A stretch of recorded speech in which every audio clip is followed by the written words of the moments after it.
plot twist. There is none. This is just a regular video, but we're talking about plot twists. I'm Bones. I write comics. I have 3 that I'm currently working on, 5 that in total are coming out into the world. Check me out on Comic Fury.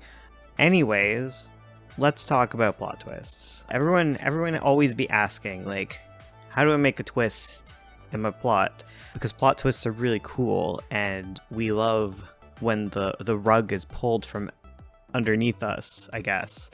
When you think about plot twists, there's 2 words that come to mind for me: surprising, but inevitable, okay? When you want a plot twist to work, it's the ones that readers could have seen coming, but are kicking themselves because they didn't see it coming. Plot twists are vast. It's up to you to come up with what the plot twist is. If I come up with them for you, that's not going to be much of a twist, but like, how do you execute them, right? Like, that's probably what we're asking here. You're not like asking me like what the plot twists should be. So I have compiled a list of my 5 tips for writing effective plot twists, things to keep in mind, and we're just going to go through that. It's going to be very sequential. There's not going to be a plot twist at the end. I'm not going to have a 6th point. If I do, I didn't plan it, okay? So number one, when you are writing plot twists, when you want to pull off the plot twist, you need to foreshadow. Foreshadowing is like the bread and butter of any twist, because you want there to be clues and evidence. Otherwise, it's just coming out of random. You could theoretically twist your comic with no foreshadowing whatsoever, but that's kind of like absurdist, I guess. If you're not going for something very absurdist or Deus Ex Machina, you're going to want to foreshadow it. Foreshadowing is just a fancy way of saying leaving clues, breadcrumbs, a little trail for your readers to follow.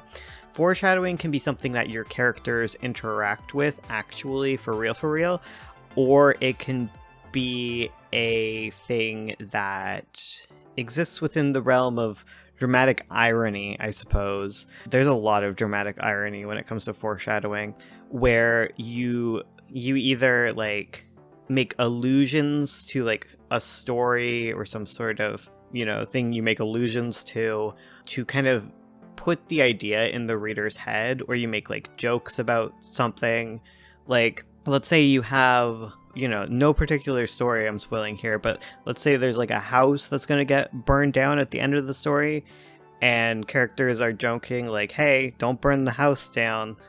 It'd be just like us, that's not going to come together to make sense within world, but it does put the ideas in the readers' heads that there is going to be a house that could possibly burn down. It's kind of weird how that kind of foreshadowing works.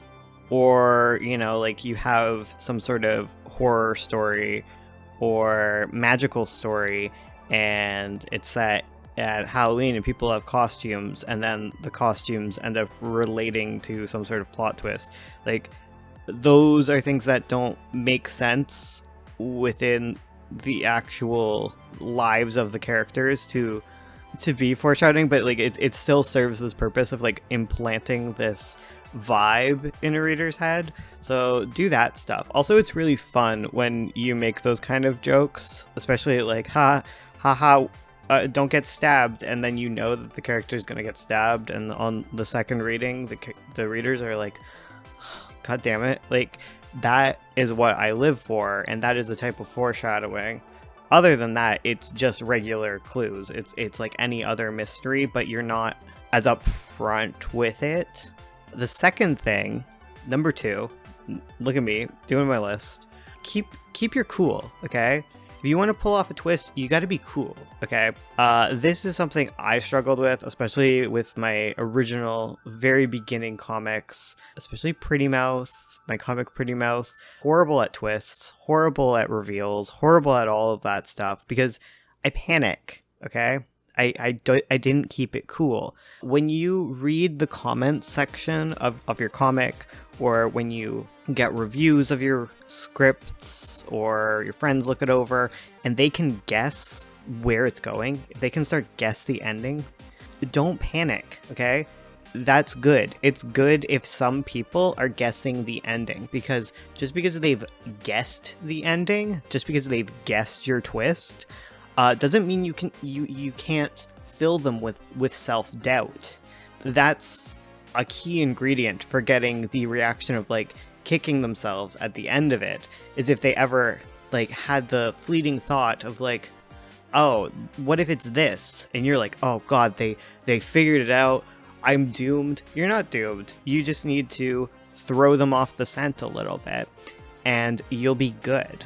You want your readers to be figuring things out. You want them to be putting pieces together, and it's good if they're able to piece together the actual mystery, so long as you twist it a little bit to make sure that they don't have confirmation on how they feel.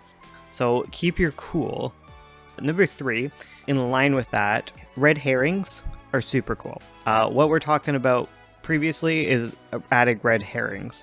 Red herrings are bits of clues that turn out to not be clues.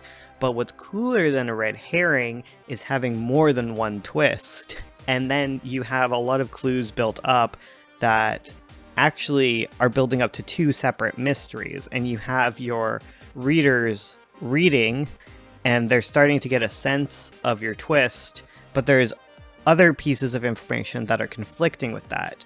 Instead of them being like random red herrings, try pulling in your other mysteries and layering them. Think of it as you have 2 boxes of puzzles and you're messing them up, and you're not telling your reader that they're putting together 2 separate puzzles. And by the end, as they start to realize this, that's where you place your reveal. When they're just about to figure it out, then they're like, oh damn, 2 puzzles. You get a triple twist, because you get the first twist, you get the second twist, and you get the twist that there's 2 twists.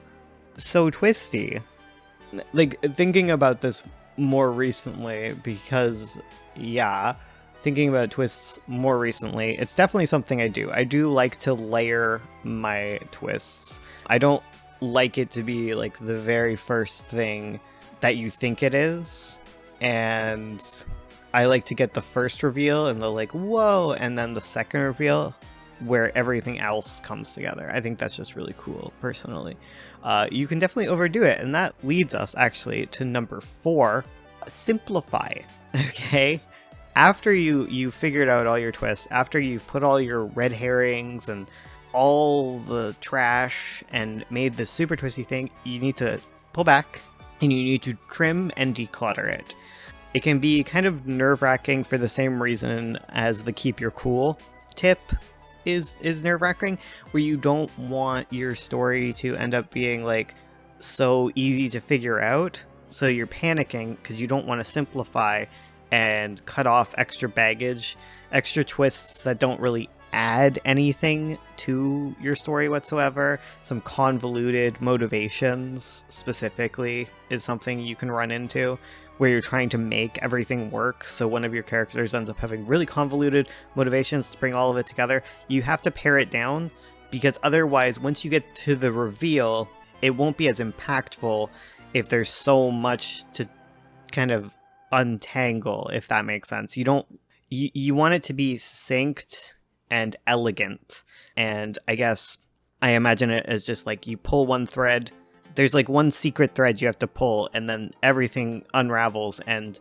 everyone now understands what this twisty plot is, rather than like you're like, okay, here's the twist, and it's just a tangled mess and they have to sit and untangle it a little bit.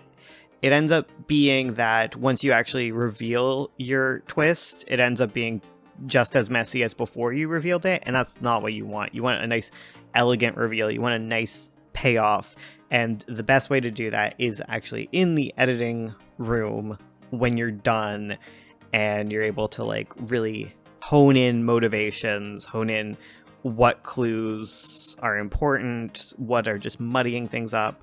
But yeah, keep it simple, or more so, simplify when you're done with it. Trust me, thinking back to Pretty Mouth, it's just a mess, and I never explain it to anyone, and that's not good. Okay, you need to explain it.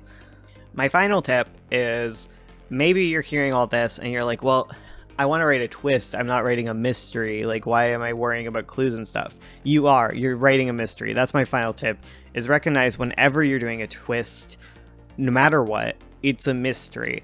It may not be a mystery that your characters are actively seeking the answer to, but you are writing a mystery. You're engaging your characters, sometimes your readers, on a more subconscious level with the mystery. But if you're writing a twist, the culmination of a twist is going to be an answer, right?